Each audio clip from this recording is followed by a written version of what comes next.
warahmatullahi wabarakatuh. Perkenalkan, kita dari kelompok 5 akan membahas model pembelajaran ADI dan PLOM. Untuk anggota kelompok yang pertama adalah Dinila Almafas, NIM 2019-111-2001, dan saya Desi Fatmawati, NIM 2019-111-2005.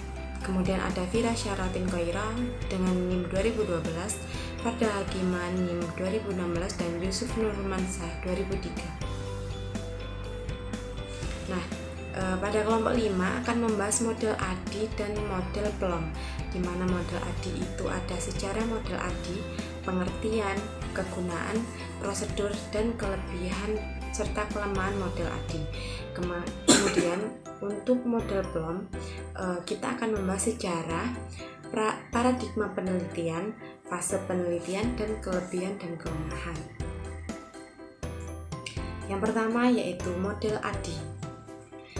Sejarah model ADI, model Analysis Design Development Implementation Evaluation atau ADI, muncul pada tahun 1990-an yang dikembangkan oleh Reiser dan Molenda.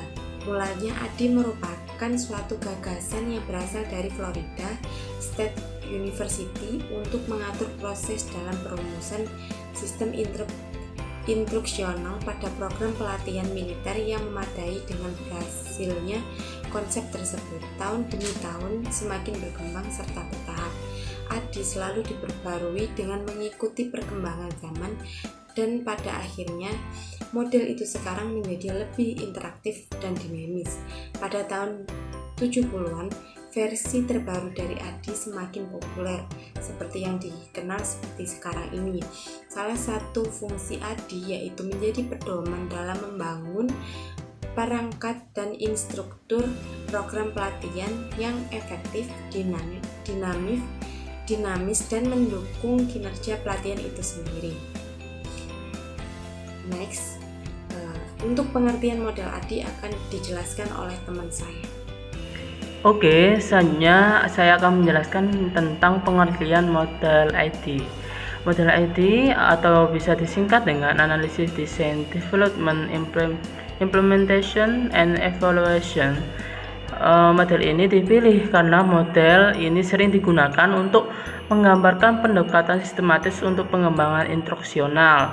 Selain itu, model ini merupakan model pembelajaran yang bersifat umum dan sesuai digunakan untuk penelitian pengembangan. Istilah ini identik dengan pengembangan sistem instruksional. Ketika digunakan dalam pengembangan, proses ini dianggap berurutan tetapi juga interaktif, di mana hasil evaluasi setiap tahap dapat membawa pengembangan pembelajaran ke tahap sebelumnya. Hasil akhir dari suatu tahap merupakan produk awal bagi tahap selanjutnya. Model ADI ini merupakan pendekatan sistem. Esensi dari pendekatan sistem ini adalah membagi proses perencanaan pembelajaran ke beberapa langkah untuk mengatur langkah-langkah ke dalam urutan-urutan logis. Kemudian menggunakan output dari setiap langkahnya sebagai input pada langkah berikutnya. Kerangka ADI ini adalah proses siklus yang berkembang dari waktu ke waktu dan kontinu dari seluruh perencanaan instruksional dan pengembangan implementasi. 5 tahap terdiri kerangka kerja masing-masing dengan tujuan sendiri yang berbeda dan fungsi dalam perkembangan desain instruksional. Oke, selanjutnya yaitu di samping pengertian itu ada beberapa kegunaan teman-teman dari model ADI ini. Mungkin menurut kelompok kami, yang pertama, model ADI ini merupakan perancangan pembelajaran gendari yang menyediakan sebuah proses terorganisasi dalam pembangunan bahan-bahan pembelajaran yang dapat digunakan untuk pembelajaran tatap muka maupun online. Dan juga menurut dari teman-teman kelompok kami, model ini cocok digunakan pada masa pandemi seperti ini. Dapat disimpulkan bahwa model ADI ini adalah kerangka kerja sederhana yang berguna untuk merancang pembelajaran, di mana prosesnya dapat diterapkan dalam berbagai pengaturan karena strukturnya yang sangat umum. Model ADI ini mungkin yang kedua kegunaannya Model ini dapat menggunakan pendekatan produk dengan langkah-langkah sistematis dan juga interaktif. Terus yang ketiga, model ini digunakan untuk pengembangan bahan pembelajaran pada ranah verbal, keterampilan intelektual, psikomotor, dan sikap, sehingga sangat sesuai untuk pengembangan media blog untuk mata pelajaran TIK. Terus yang terakhir, mungkin model ini memberikan kesempatan kepada pengembang desain pembelajaran untuk bekerja sama dengan para ahli isi, media, dan desain pembelajaran sehingga menghasilkan produk berkualitas baik. Prosedur dalam pengembangan model ID ini ada beberapa. Yang pertama, mungkin saya akan menjelaskan tentang analisis. Tahap analisis itu apa? Tahap analisis adalah suatu proses mengidentifikasi apakah yang dipelajari oleh peserta pembelajaran ini, peserta didik ini, yaitu melakukan analisis kebutuhan yang pertama, terus mengidentifikasi masalah dan melakukan analisis tugas. Oleh karena itu, output yang akan kita hasilkan itu berupa karakteristik atau profil calon peserta didik, identifikasi kesenjangan, identifikasi kebutuhan, dan juga analisis tugas yang rinci didasarkan oleh kebutuhannya. Pada tahap ini membagi fase menjadi 3 segmen, yaitu yang pertama analisis pembelajar, terus analisis pembelajaran termasuk maksud dan tujuan pembelajarannya, dan analisis media pengirim online. Di samping analisis juga ada desain atau rancangan. Tahap ini terkenal juga dengan istilah membuat rancangan atau blueprint. Tahap yang perlu dilaksanakan pada proses rancangan yaitu pertama, merumuskan tujuan pembelajaran yang SMART. SMART itu apa? Specific, measurable, applicable, dan juga realistic. Kemudian menentukan strategi pembelajaran yang tepat harusnya seperti apa untuk mencapai tujuan tersebut. Dalam hal ini juga ada banyak pilihan kombinasi metode pembelajaran yang dapat kita pilih dan tentukan yang paling relevan. Di samping itu, pertimbangan pula sumber-sumber pendukung lainnya, semisal sumber belajar yang relevan, lingkungan belajar yang seperti yang seharusnya yang dibutuhkan, dan lain-lain. Selain itu, tertuang dalam suatu dokumen yang bernama blueprint yang jelas dan juga rinci. Untuk selanjutnya akan dijelaskan oleh teman saya. Prosedur pengembangan model nomor 3 yaitu development atau pengembangan. Pengembangan adalah proses mewujudkan blueprint atau desain tadi menjadi kenyataan. Pada tahap ini dikembangkan e-learning mata pelajaran yang berbasis web atau blog. Hal pertama yang dilakukan dalam pengembangan produk adalah menganalisis pengguna sistem dan hal-hal apa saja yang bisa dilakukan pengguna pada sistem tersebut. Pengguna sistem adalah administrator, guru, dan siswa. Karena media yang dikembangkan berbasis web atau blog akan membuka kesempatan bagi pengguna umum untuk ikut mengakses juga. Selanjutnya, nomor 4, implementation atau implementasi. Implementasi adalah langkah nyata untuk menerapkan sistem pembelajaran yang dikembangkan. Artinya, pada tahap ini, semua yang telah dikembangkan, diinstal atau disetting sedemikian rupa sesuai dengan peran atau fungsinya agar bisa diimplementasikan. Tahap implementasi pada penelitian ini dilaksanakan dengan menguji cobakan media secara langsung. Uji coba media dilaksanakan sebanyak 2 tahap, yaitu tahap pertama, uji validitas oleh ahli isi mata pelajaran, ahli media pembelajaran, serta ahli desain pembelajaran. Tahap kedua, yaitu uji kepraktisan oleh kelompok perorangan, kelompok kecil maupun kelompok besar, serta guru mata pelajaran teknologi informasi dan komunikasi. Hasil dari uji coba ini dijadikan landasan untuk melaksanakan tahap evaluasi. Selanjutnya, nomor 5 ada evaluation atau evaluasi.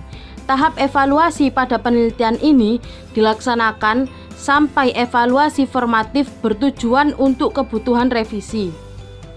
Berdasarkan hasil review para ahli dan uji coba lapangan yang sudah dilakukan pada tahap implementasi, selanjutnya dilakukan 2 tahap analisis data, yaitu analisis data kualitatif dan kuantitatif. Analisis data kualitatif dipergunakan untuk mengolah data berupa masukan, kritik, dan saran dari ahli, serta uji lapangan untuk selanjutnya dilakukan revisi bertahap untuk pengembangan media menjadi lebih baik. Sedangkan analisis data kuantitatif diperoleh dari penilaian responden dalam bentuk angka pada angket yang diberikan. Semua tahap evaluasi ini bertujuan untuk kelayakan produk akhir, layak dari segi isi, desain, dan user friendly. Selanjutnya, kelebihan dan kelemahan model ini. Kelebihan model ini sederhana dan mudah dipelajari secara strukturnya yang sistematis. Seperti yang kita ketahui bahwa model EDI ini terdiri dari 5 komponen yang saling berkaitan serta terstruktur yang secara sistematis, dan artinya dari tahapan yang pertama sampai tahapan kelima dalam pengaplikasiannya harus secara sistematis. Tidak bisa diurutkan secara acak, atau kita bisa memilih mana yang menurut kita ingin didahulukan. Karena kelima tahap atau langkah ini sudah sangat sederhana jika dibandingkan dengan model desain yang lainnya. Sifatnya yang sederhana dan terstruktur dengan sistematis, maka model desain ini akan mudah dipelajari oleh para pendidik. Selanjutnya, kekurangan model ini adalah dalam tahap analisis memerlukan waktu yang lama. Dalam tahap analisis, pendesain atau pendidik diharapkan mampu menganalisis 2 komponen dari siswa terlebih dahulu dengan membagi analisis menjadi 2, yaitu analisis kinerja dan analisis kebutuhan. 2 komponen analisis ini yang nantinya akan mempengaruhi lamanya proses menganalisis siswa sebelum tahap pembelajaran dilaksanakan. 2 komponen ini merupakan hal yang penting karena akan mempengaruhi tahap mendesain pembelajaran selanjutnya. Selanjutnya yaitu ada model Bloom. Sejarah model Bloom yaitu Recey dan Nelson, Grino, Collins, dan Resnick adalah beberapa ahli pendidikan yang telah atau pernah melakukan penelitian pengembangan research and development dalam bidang pembelajaran. Teori-teori penelitian pengembangan banyak dikemukakan oleh para ahli pendidikan, misalnya Van den Acker, Niven, Berg, Monen, dan Pom dari Universitas Twin Belanda, serta Gustavan Rivers dari Universitas Georgia. Desain pengembangannya bervariasi. Yang satu mungkin berbeda dengan yang lainnya dipengaruhi oleh karakteristik penelitian dan pendekatan penelitian yang dipakai. Plum menyatakan, "We characterized educational design in short as method within which one is working in cinematic way toward the solving of a make problem." Yang artinya, karakteristik dari desain bidang pendidikan sebagai metode yang di dalamnya orang bekerja secara sistematik menuju ke pemecahan dari masalah yang dibuat. Desain penelitian ini mengacu pada model yang dikemukakan termasuk mahasiswa S1, S2, dan S3 dalam melakukan penelitian. Alasannya kenapa? Karena penggunaan desain Plum dipandang lebih luas dan fleksibel. Setiap langkah dalam model Plum memuat kegiatan pengembangan yang dapat disesuaikan dengan karakteristik penelitiannya. Model umum untuk memecahkan masalah bidang pendidikan yang dikemukakan Plum disebut model Plum.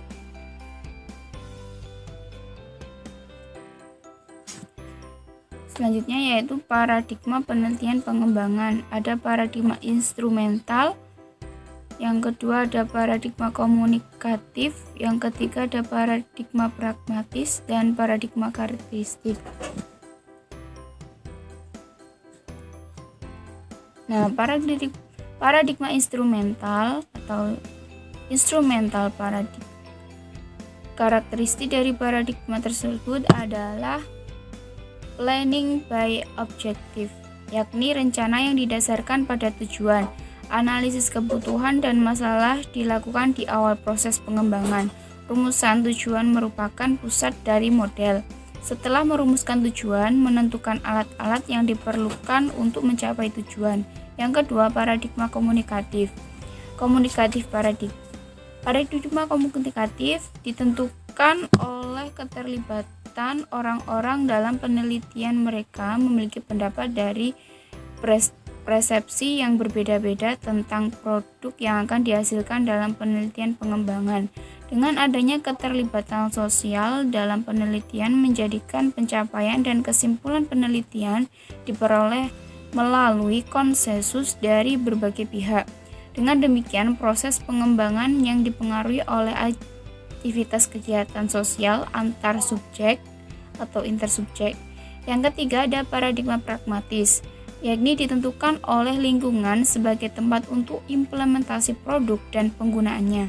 Implementasi produk dan penggunaannya merupakan bagian utama dari proses. Misalnya, dalam penelitian pengembangan dengan pendekatan prototip. Penelitian dipandang berhasil jika prototip yang dihasilkan dapat digunakan dan bermanfaat pada suatu lingkungan. Yang keempat, paradigma artistik. Paradigma artistik berkaitan dengan realitas sosial. Eisner melukiskan realitas sosial sebagai berikut.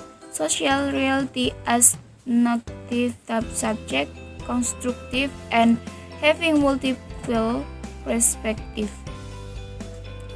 Richard Feynman, Gustavan dan Paul 1999 dalam realitas sosial antara lain terjadi negosiasi subjektif, konstruktif, dan memiliki berbagai perspektif. Selanjutnya yaitu ada fase penelitian model Bloom. Fase yang pertama yaitu salah satu unsur penting dalam proses desain adalah mendefinisikan masalah atau defining the problem.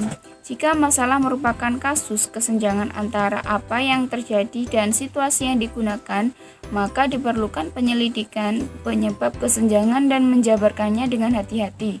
Istilah preliminary investigation juga disebut analisis kebutuhan, needs analysis, atau analisis masalah, problem analysis. Bloom dan Van de Waal 1992 menyatakan bahwa unsur penting investigasi adalah mengumpulkan dan menganalisis informasi, definisi masalah, dan rencana lanjutan dari proyek. Bisa dilihat gambarnya seperti ini. Selanjutnya fase desain. Kegiatan pada fase ini bertujuan untuk mendesain pemecahan masalah yang dikemukakan pada fase investigasi awal.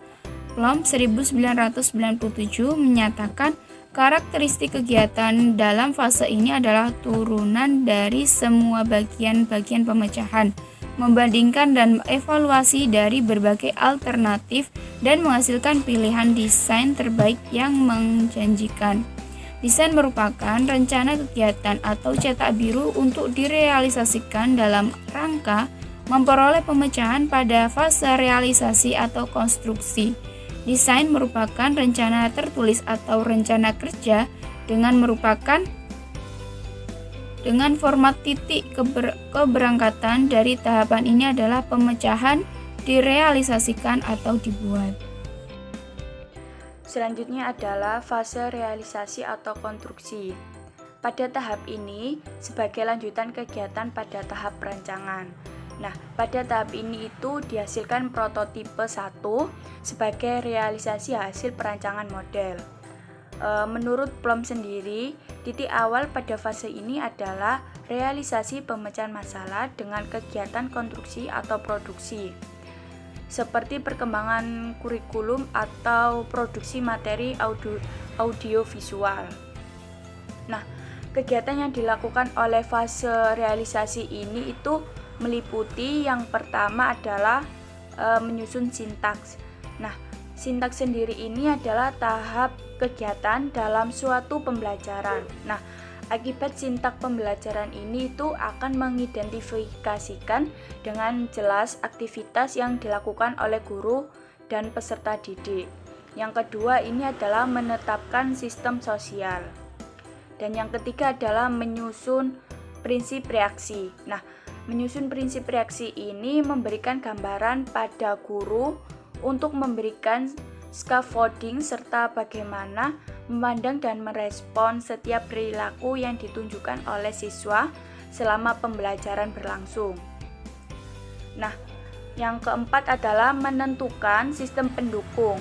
Pada menentukan sistem pendukung ini itu syarat atau kondisi yang diperlukan agar model pembelajaran ini yang sedang dirancang dapat terlaksana.